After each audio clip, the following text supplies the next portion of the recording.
Hello दोस्तों। आज हम लोग सुमित्रा नंदन पंत का चीटी पढ़ेंगे जो कक्षा 10 में दिया है। 5वां अध्याय है। सुमित्रा नंदन पंत जी छायावाद के एक प्रमुख कवि रहे हैं। आप जानते होंगे छायावाद के 4 प्रमुख कवि रहे हैं: सुमित्रा नंदन पंत, निराला, महादेवी वर्मा और जयशंकर प्रसाद। तो उसमें सुमित्रा नंदन पंत का भी एक प्रमुख स्थान है। पंत जी को कवि का सुकुमार कवि कहा जाता है। उन्होंने हमेशा अपनी कविताओं में प्रकृति को ही शामिल किया है। उन्होंने प्रकृति पर ही अपनी रचनाएं लिखी हैं। तो आज हम लोग उनकी एक छोटी सी कविता है चीटी। और सुमित्रा नंदन पंत का वास्तविक नाम गोसाई दत्त था, परंतु वो सुमित्रा नंदन पंत के नाम से रचनाएं लिखते थे। आपको पता होगा कि जो हमारे जो काव्य में हम लोगों को जो पढ़ना है वो एक छोटी सी कविता चीटी है, एक लघु प्राणी है। आप सोच नहीं सकते कि जिन कवियों का स्थान जिन कवियों ने कोई ध्यान नहीं दिया कि चीटी पर भी कविताएं लिखी जा सकती हैं, उस पर सुमित्रा नंदन पंत जी ने चीटी पर कविता लिखी। और चीटी की परिश्रमशीलता, उसके क्रियाएं, उसकी रहन सहन, उसका वर्णन उन्होंने अपनी एक कविता में लिखा है, जिस पर अन्य कवियों का कोई ध्यान नहीं जाता है। उस पर सुमित्रा नंदन पंत ने एक कविता लिखी और यह कविता युगवाणी नामक काव्य संग्रह में संकलित है। काव्य संग्रह आप जानते होंगे, छोटी छोटी कविताओं का एक बुक के रूप में लिखा जाता है। तो उसमें छोटी छोटी कविताएं संकलित रहती हैं और उसको काव्य संग्रह कहते हैं। बहुत सारे बच्चे इसमें कंफ्यूज हो जाते हैं कि काव्य संग्रह पूछता है तो एक छोटी सी कविता याद रहती है, वो लोग लिख देते हैं, परंतु ऐसा नहीं होता है। काव्य संग्रह उसको कहते हैं इसमें छोटी छोटी कविताएं संकलित होती हैं और एक मोटी बुक के रूप में वह प्रकाशित होती है। तो चीटी भी उनकी जो युगवाणी काव्य संग्रह है उसमें ये संकलित है। तो आज हम लोग चीटी को पढ़ते हैं। इसका व्याख्या आप लोग इस तरह से लिखेंगे कि जो प्रस्तुत पद्यावरण है ये प्रकृति के सुकुमार कवि सुमित्रा नंदन पंत द्वारा रचित युगवाणी काव्य संग्रह में चीटी शीर्षक कविता से हमारी पाठ्यपुस्तक हिंदी के काव्य खंड से संकलित है। आइए पढ़ते हैं चीटी को। चीटी को देखा वह सरल विरल काली रेखा, तमके तागे सी जो हिलडुल, चलती लघुपथ पल पल मिलजुल। वह है पिपीलिका पाती, देखो न किस भांति, काम करती वह सतत, कन कन करके चुनती अविरत। आप इसको प्रसंग इस तरह से लिखेंगे कि इस अवतरण में कवि ने चीटी की एक लघु प्राणी है, उसकी परिश्रमशीलता का वर्णन इन्होंने पंत जी ने किया है। और उसकी प्रेरणा, चीटी से प्रेरणा मनुष्य को लेनी चाहिए। चीटी को देखा वह सरल विरल काली रेखा, तम के तागे सी जो हिलडुल, चलती लघुपथ पल पल मिलजुल। सुमित्रा नंदन पंत जी यहाँ पर कहते हैं कि क्या तुमने कभी चीटी को देखा है? क्या तुमने कभी चीटी को देखा है? वह सरल विरल काली रेखा, वह अत्यंत ही सरल सीधी और काली रेखा समान प्रतीत होती है। अर्थात जब चीटी चलती है धीरे धीरे तो एक लंबी सी उन सबों की लाइन बनती है, तो उसी को उन्होंने कहा है एक सीधी सी काली और विरल रेखा समान प्रतीत होती है। तम के तागे से जो हिलडुल, तम के तागे अर्थात यहाँ पर जो वह अपने छोटे छोटे पैरों से प्रतिशत चलती रहती है। तो जब चींटियाँ मिलकर चलती हैं तो ऐसा मालूम पड़ता है कि पतला धागा हिल डुल रहा हो। यानी जब वो चलती हैं, एक दूसरे से मिलती हुई चलती हैं, तो वह लगता है तम के तागे से, तम अर्थात यहाँ पर अंधेरा, तो जो काला धागा होता है ऐसा लगता है कि पतला काला धागा हिल डुल रहा हो। चलती लघुपथ पल पल मिलजुल। यहाँ पर नीचे से अर्थ ऊपर लिया गया है कि चलती लघुपथ पल मिलजुल। जब वो अपने छोटे पैरों से आपस में मिलजुल करके चलती है तो ऐसा प्रतीत होता है कि मानो वो काले धागे का जो काला धागा है वह हिल डुल रहा हो। वह है पिपीलिका पाती देखो न किस भांति। पिपीलिका अर्थात चींटी। वह चींटियों की पंक्ति है। पाती अर्थात पंक्ति।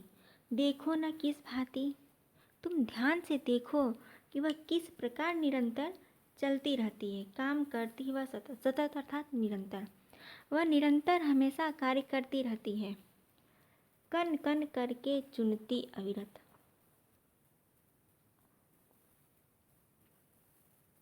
वह अपने परिवार के लिए छोटे छोटे उपयोगी कणों को बिना रुके लगातार चुनती रहती है। अर्थात यहाँ पर वह अपने परिवार के लिए वह लगातार चलती रहती है, हमेशा काम करती रहती है, कभी वह रुकती नहीं है। यहाँ पर तम के तागे सी जो हिलडुल में यहाँ पर उपमा और अनुप्रास अलंकार है। कन कन में यहाँ पर पुनरुक्ति प्रकाश अलंकार है, क्योंकि यहाँ पर एक ही वर्ड 2 बार आया है। गाय चराती, धूप खिलाती, बच्चों की निगरानी करती, लड़ती अरी सी तनिक न डरती, दल के दल सेना संवारती, घर आंगन जनपथ बुहारती। पंत जी कहते हैं कि वह इतना ही नहीं, उसका भी घर समाज है। यानी गाय चराती, धूप खिलाती, उसका भी अपना एक घर समाज है। गाय चराती है, उसको धूप खिलाती है, बच्चों की निगरानी करती, अपने बच्चों की देखभाल, निगरानी अर्थात देखभाल करती है। लड़ती अरी न तनिक न डरती। अरी अर्थात शत्रु, दुश्मन। वह अपने बच्चों की देखभाल करती है और शत्रुओं से तनिक भी नहीं डरती। निर्भय हो करके वह अपना काम करती रहती है और शत्रुओं से निर्भय होकर लड़ती है, उसे तनिक नहीं डरती। दल के दल सेना संवारती, अपनी सेना सजाती है, तथा घर आंगन जनपथ बुहारती, और अपने घर आंगन और रास्ते को साफ करती हुई प्रतीत होती है। आप देखेंगे जब चींटियाँ बिल बनाती हैं तो बिल बनाते हुए नीचे जाती हैं और मिट्टी ऊपर निकालती रहती हैं, तो अपने रास्ते को, अपने घर को पूरा साफ करती रहती हैं। अर्थात ये एक मनुष्य की भांति वह अपना कार्य निरंतर करती रहती हैं।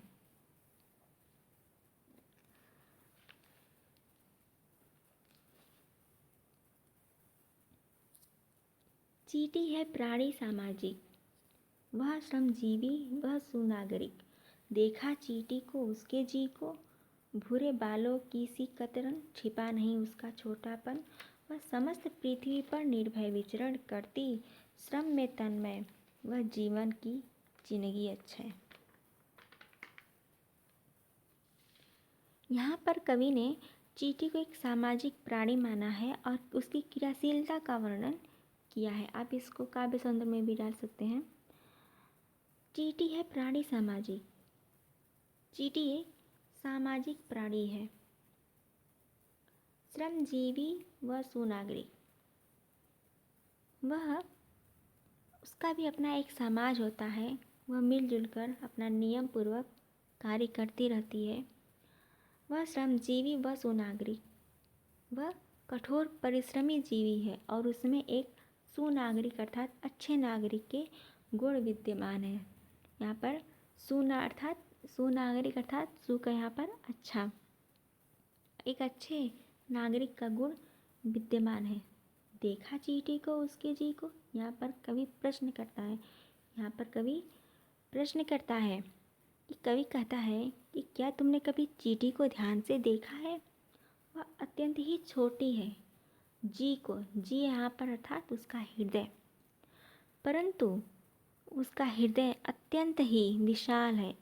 वह आत्मबल से अत्यंत ही विशाल है, वह अपने अपने पैरों पर निर्भर रहती है। भूरे बालों की सी कतरन, छिपा नहीं उसका छोटापन। चींटियों की पगती, जो चींटियों की पगती है, भूरे बालों की कतरन के समान दिखाई देती है। छिपा नहीं उसका छोटापन, उसका जो छोटापन है अर्थात उसकी जो लघुता है कि चींटी कितनी छोटी होती है, तो उसका छोटापन किसी से छिपा नहीं है, उसको सब कोई देखता है, उसकी लघुता को सब कोई दिखाई देता है। लेकिन उसके हृदय में असीम साहस है। वह समस्त पृथ्वी पर निर्भय, वह सारी पृथ्वी पर जहाँ चाहती है निर्भय होकर के चलती है, विचरण करती श्रम में तन्मय, वह जीवन की जिंदगी अच्छा है। वह पृथ्वी पर निर्भय होकर जहाँ उसको जाना चाहती है वहाँ वह जाती है। उसे किसी के स्थान पर घूमने में भय नहीं लगता है। श्रम में तन्मय, अपने श्रम से भोजन को एकत्र करने में, काम में तल्लीन होकर वो जुटी रहती है। चींटी श्रम की साकार मूर्ति है, वह जीवन की कभी नष्ट न होने वाली चिंगारी, अक्षय अर्थात यहाँ पर जो कभी नष्ट न होने वाली, अक्षय हो, जिसका क्षय न हो। तो वह जो चींटी है कभी नष्ट न होने वाली चिंगारी है। चींटी एक अति लघु प्राणी है, परंतु उसमें जीवन की संपूर्ण ज्योति जगमगाती है।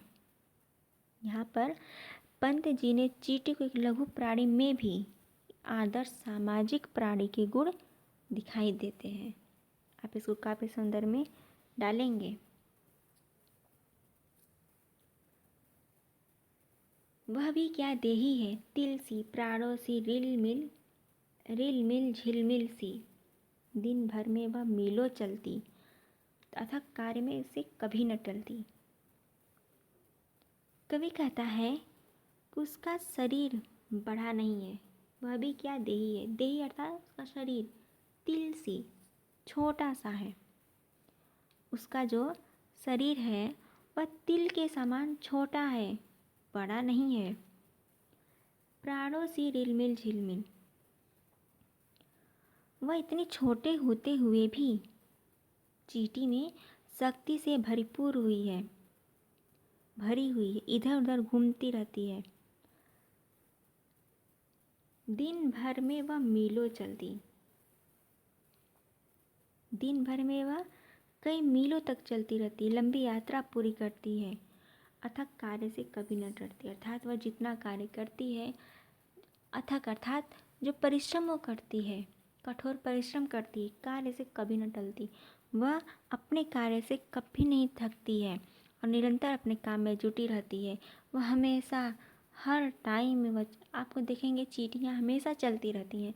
आप कभी अपने घर में ध्यान से उस चींटियों को देखेंगे, चींटियाँ तो हर जगह हैं, अपने घर में भी आप देखेंगे, एक चींटी को ध्यान से देखिए, वह हमेशा निरंतर अपना कार्य करती रहती है, वह कभी भी विश्राम नहीं करती है। तो ये चींटी का हुआ। आप इसको काव्य संदर्भ में लिखेंगे कि कवि एक तुच्छ दिखने वाले प्राणी अर्थात जिस पर किसी का ध्यान नहीं जाएगा, उस पर पंत जी ने अपनी रचना, अपनी काव्य लिखा, अपनी कविता लिखी है। और इसीलिए पंत जी को प्रकृति का सुकुमार कवि कहा जाता है। तो कहते हैं कि तुच्छ दिखने वाले में जीवन में भी महानता के तत्व ढूंढने में वे सक्षम हैं, क्योंकि आज तक कोई ऐसा कवि है जो चींटी पर ध्यान गया हो। यहाँ पर भाषा जो है वो सरल साहित्यिक खड़ी बोली है, शैली वर्णनात्मक है, रस यहाँ पर वीर रस है, क्योंकि एक चींटी के कर्मवीरता का यहाँ पर वर्णन पंत जी ने किया है, इसलिए यहाँ पर वीर रस है। और तो आपको अगर ये वीडियो कैसा लगा, अगर आपको थोड़ा सा भी पसंद आया हो तो आप लाइक एंड सब्सक्राइब करें। आगे भी वीडियो देखते रहेंगे, आप लोग पढ़ते रहेंगे। तो देखने के लिए धन्यवाद।